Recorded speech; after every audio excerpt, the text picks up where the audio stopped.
One of the first places these toxic products landed was the financial district of London, England, nicknamed the City. There was a golden age here in the years before the meltdown. Geraint Anderson arrived in the city as a young trader in 1996. He had been a hippie selling trinkets on the beaches of India until his older brother found him a job in a London brokerage. I literally didn't know what the city was. I mean, I kind of was aware that there was a stock market, and I said, well, why? I mean, you have to wear a suit and things like that. And he said, I'll tell you why. It's quite simple. You'll have about £300,000–400,000 within about 4 or 5 years, and then you can go off and live the life you want to live. Since the selling of trinkets wasn't going down too well, I thought, why not? I had no idea about finance whatsoever. I didn't know what a PE ratio was. I didn't know what a yield was. When you're in the city, all you have to do continually is present a view and present it strongly and pretend you believe in it. It was all about schmoozing clients, taking them to strip joints, taking them to bars, getting that company credit card out and really giving it a bash. The wild atmosphere in Britain was brought about because Chancellor of the Exchequer Gordon Brown was easing financial regulation there. He called his new approach the light touch. We will advance if there is light touch regulation, a competitive tax environment and flexibility. Well, Gordon Brown light touch was an effort really to make the City of London the world's greatest financial centre. And it meant giving the financiers, giving the bankers a very free hand in the marketplace. Paul Martin was Canada's finance minister in those years. He says deregulation came about because of a competition between New York and London to become the financial capital of the world. The race to become #1 was very, very important. But how do you attract the financial industry? Well, the most logical way is what they call regulatory arbitrage, which simply says, let's gut the regulatory system, and therefore more people will come. But the prevailing culture was one that the markets always go up. It was an easy way to make money, drinking champagne, fat cat analysts. It was a joyous time. Everywhere you looked, there was great big new offices being put up, statues being put in the forecourts, people building great monuments to themselves in terms of the buildings they occupied and the way that they behaved. By 2004, Geraint Anderson was making a salary of $300,000 a year, plus an annual bonus of $700,000. He was invited onto business television shows as an analyst. We had profit before tax growth of 9.5%. The whole game is increasing your bonus. You don't go into the city to do the world some good. You go there to make money as quickly as possible. And if that means lying, cheating and stealing, that's what you do. Regulators and politicians are just deemed to be idiots. It's all about we will thrive with light touch regulation. And that, of course, is exactly what Gordon Brown was encouraging as Chancellor of the Exchequer.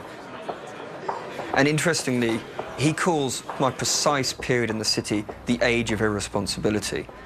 But it was partly to do with the fact he just said anything goes. And, to me, it's just obvious. The way people were behaving was a rational way of behaving in the context of the bonus system and the lack of regulation. Before long, the Anglo-American risky financial model was spreading around the world, from Iceland to Dubai.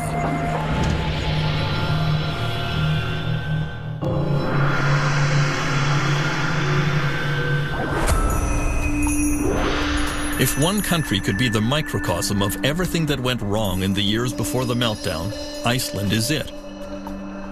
It is a place of staggering natural beauty. From its geysers, to its waterfalls, to its famous Blue Lagoon, it is a magnet for tourists.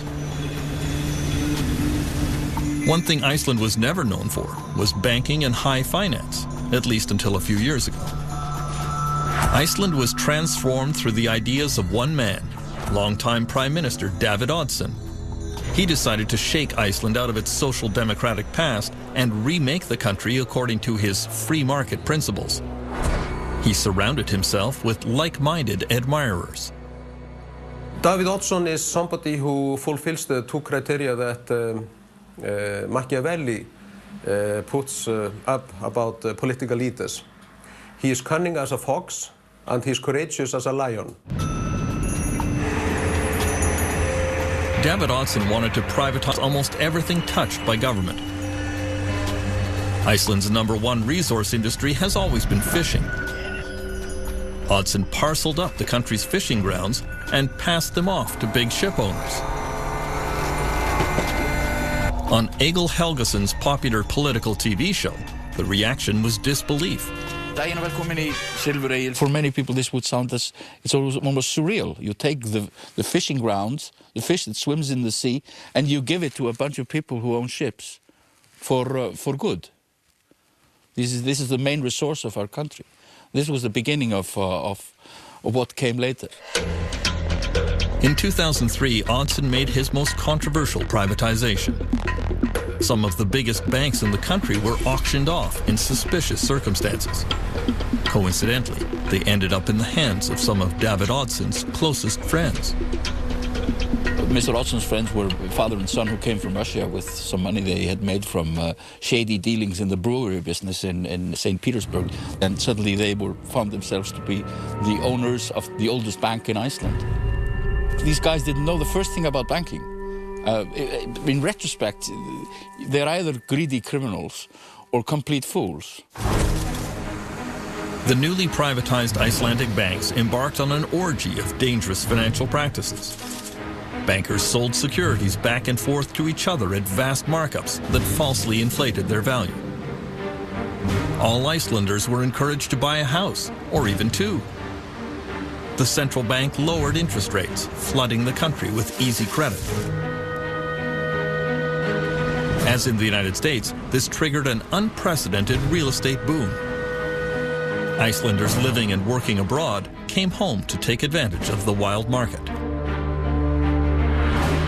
I lived in the UK till 2003, 2004. Then I came home. I bought a flat for 9 million kroner here downtown, almost close to where we are now.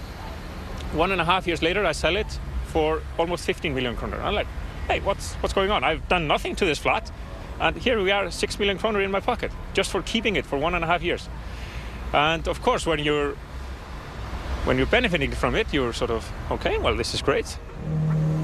There's a saying now, if something is extravagant, oh, this is so 2007, you can't be serious. 2007 is having Elton John in your 50th birthday party, as one of the business tycoons did. People just went too far. People took one loan too many. People bought one car too many. Iceland was not alone in its reckless financial planning during the boom years.